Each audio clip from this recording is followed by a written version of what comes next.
idea behind lesson 6.2 is we are now going to start taking the shapes that we have found the area under, and we're now going to start rotating them.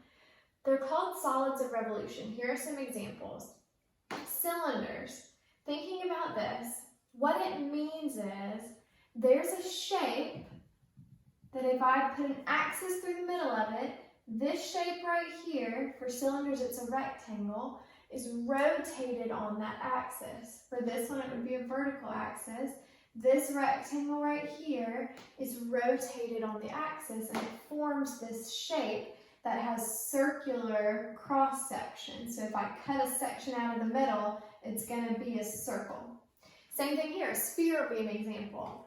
If, let's do a horizontal axis. Say I have a horizontal axis and I take a semicircle and I rotate it on that axis all the way around, then I would get a sphere. And if I cut out a section of the sphere right here, and I cut this section out, I would get a circle when I turn it on its side. Same thing with a football. Football is actually a parabola that has been rotated on the axis. And when you rotate it on a horizontal axis, if I took this section right here and I looked at it from the side, I would have a circular cross section. Page 421 in your book has some other pictures and examples, and I'm also going to include a couple videos right after this of some examples so that you can start visualizing these shapes that are going to be revolving around an axis, and they're called solids of revolution. So take a look at these few videos, I think I have 3, and just start to visualize what's happening.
All right, now that we've started to visualize what we're doing, now we're going to actually start working some problems. So what we're going to be doing with solids of revolution is we're going to be finding volume. This helps us to find volume of objects that would be a lot harder to find the volume of using geometric techniques. We can use calculus to find the volume of objects that have weird shapes to them. So let's think about this. To find the volume of this shape, well, how would we find the area under this curve? Thinking about it, we know that to find the area under the curve, we would use the integral. But what does that mean? What are we doing when we find the integral? Well, think back. What we did originally is we said, well, if I cut out a little rectangle from this curve, and I find the area of that, if I did that a bunch of different times going to infinity, then I would find the area under this curve. What we're going to call this is r of x.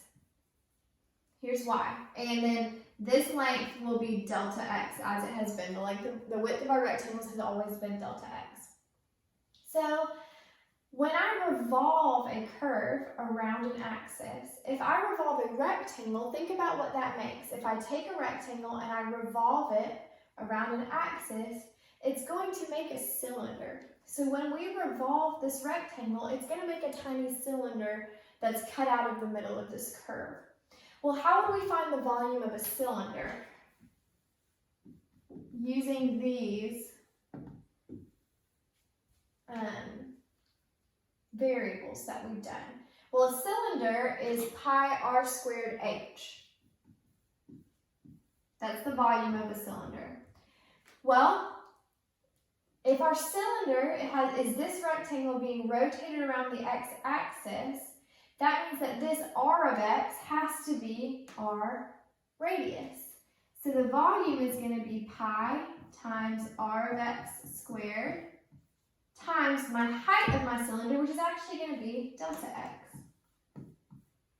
So the volume of my cylinder is going to be pi r of x squared delta x. Here's why I'm using r of x, why I'm using a function instead of just a number. This height is going to change depending on where I'm at on the function. If I'm over here, my height is a lot taller. If I'm over here, my height is shorter. So I have to use it as a function of x because whatever x I'm at, it's going to make a different height. So our volume of our cylinder, or one cylinder, is going to be this. But I don't just want the volume of one cylinder, I want the volume of all the tiny cylinders that we can cut this shape into. Well, how do we know how to sum up something to infinity? How did we sum up all of the rectangles going to infinity under a curve to find the area? Well, we use the integral. So the integral, so if we say this is a and b, so this is where my formula comes in. The sum of all of the rectangles as they become cylinders is going to be the integral from a to b of this formula. Now, pi can be pulled out. Integral underneath the curve of r squared of x. And then we're going to say dx. So the volume under our curve is r of x squared. I'm actually going to write it like this. It's a little bit better. The volume is going to be pi times the integral from a to b of r of x squared dx. That's going to be the volume of this because that's summing up all of the rectangles as they turn into cylinders. We call this the disk method because what we're doing is we're kind of chopping out a little disk from our rotated solid, and we're finding the area of that, the volume of that, and adding it up to infinity using our integral. All right, there are two methods for the disk method. Sometimes we'll have a horizontal axis of rotation and sometimes a vertical axis of rotation. What that means is horizontal would be like what we just saw. So say I have a curve, it doesn't matter, and let me make it touch the x-axis. Say I have a curve, and I'm rotating it on the x-axis. I'm going to rotate this about the x-axis. That's my horizontal axis of rotation. The information that you need for this is you need to know what your radius is, your r of x, and you need to know your a and your b. For a horizontal axis of rotation, the volume is going to be the integral from a to b, forgot pi times the integral from a to b of r of x squared dx. And we saw why a second ago. When we do cylinders, if we cut this into cylinders, that's how we get this equation. So make that an r of x. R of x is always going to be perpendicular to your axis. So your axis is horizontal, your r of x is vertical. It's going to be the opposite over here. So if I have a vertical axis of rotation, say something like this, it's this area right here, but I'm rotating it on the y-axis instead. So that means it's going to come this way. So if my vertical axis is what I'm rotating on, then my r of x has to be horizontal. And then my a and b will still be lowest to highest. So the volume of a vertical axis of rotation is the integral from a to b, forgot pi again, pi times the integral from a to b of, in this case it'll be r of y, because I wrote r of x right here, but it's r of y, because you plug in a y value to figure out what your x is. So r of y squared dy.